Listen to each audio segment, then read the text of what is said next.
Just like we can say the word Jesus and make that a common expression, we definitely do that with the Holy Spirit in the church. And if we even talk about the Holy Spirit in the church. Exactly. Exactly. And amongst believers, and I don't know, I don't even know where to start in talking about how important it is for us to understand. I mean, if you just read this book, cover to cover, and, especially if you just read the New Testament, man, you would be begging God for the Spirit. You would see how everything's impossible, how everything's just going to be normal, just going to be flat, blah, unless the Holy Spirit comes and inhabits us and changes everything about us.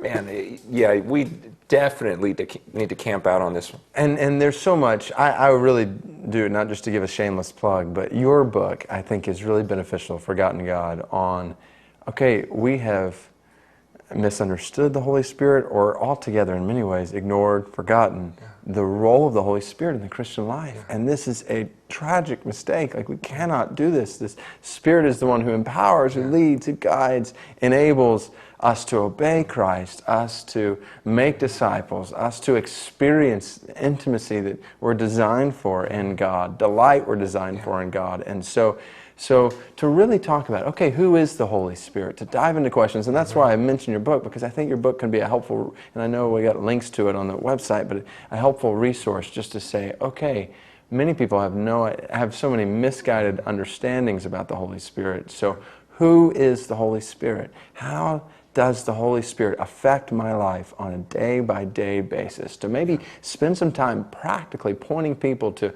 here's the effect of the Spirit in your life on a day-to-day basis. Here's why we need the Spirit of God. Because you're going to be miserable trying to obey this book if your focus is not on the Holy Spirit.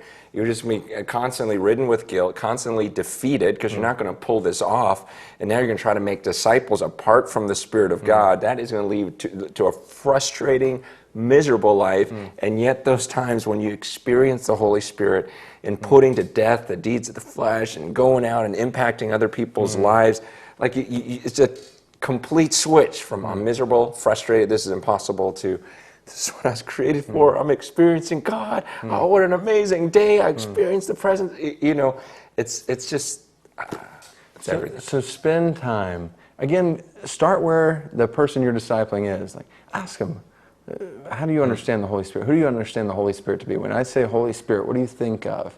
And then start there and begin to lead and guide them to think through, all right, why the Holy Spirit is necessary, what it means to walk in step with the Spirit, and really begin to flesh that out practically, all toward the end that they realize the Spirit is in me so that I might be a witness to the ends of the earth, so that I might make disciples. And if we're not doing that, then we are missing at least part of the major point of the Holy Spirit being us, in us. In the I would even say maybe even as you end, just a time of prayer and really go, what do you believe the Holy Spirit is leading you to do next, in keeping in step with Him?